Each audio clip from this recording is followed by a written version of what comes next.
Today we're actually going to be talking about the downward dog. First things first about the downward dog, or downward facing dog, is that it definitely works on your legs. This is more of an ankle thing, more of an ankle and calf thing, I should say, because your feet are supposed to be flat on the ground. Now, if you're a beginner, I don't recommend doing this. This could put too much of a strain on your hamstrings. So lifting your heels up is, it's safe to do. You're still doing the pose. It's just you're not putting as much strain on your ankles and calves. Second thing,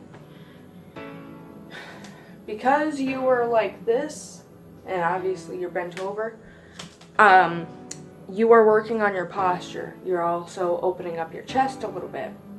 The reason why opening up your chest can be a good thing is because this can actually help with respiratory problems, which is something that I have. This can also help with things like if you're blocked up with mucus, kind of like I am today. That is something that's a pose that you might want to do, because that can actually help get the mucus out. But it also works on your back and whatnot, and your alignment. This pose works on your back, both the upper and the lower back. You are stretching out your back, and what this essentially does is this loosens tension within the back and in the back muscles and whatnot, because you're stretching them out. So when you go back into form, they're not as tense. They've been stretched out in a way that allows them to not tense up immediately after.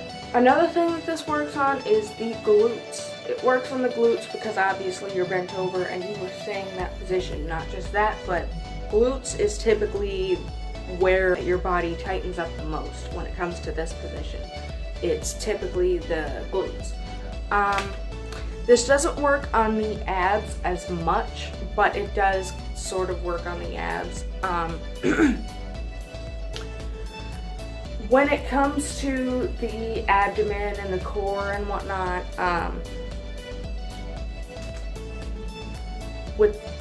like I said, with the abdomen and the core, you're not really doing much. This somewhat tightens up, but you're not really doing much with your abs in this pose. Though I will say that it does give some benefit because you're having to keep yourself stable. This does work on your balance as well as your abs.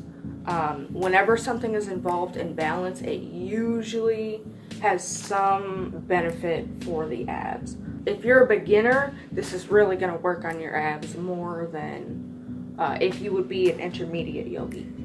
The reason for that is just because, when you're first starting out, you're going to get sore and whatnot because you're doing more than what you typically would. The benefits that this yoga pose provides, here's the list right here above my spice rack.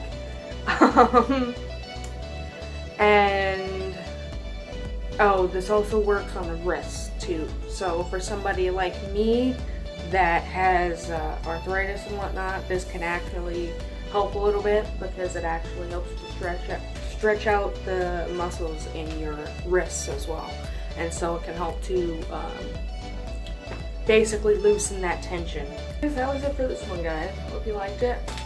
Leave a comment. Let me know how I did in this video. I'm trying to do this in the kitchen more because somebody was saying that lighting is better in the kitchen. So I figured I'd, do videos in the kitchen. So let me know how you guys like this. I really appreciate all the feedback. And I will see you guys next time.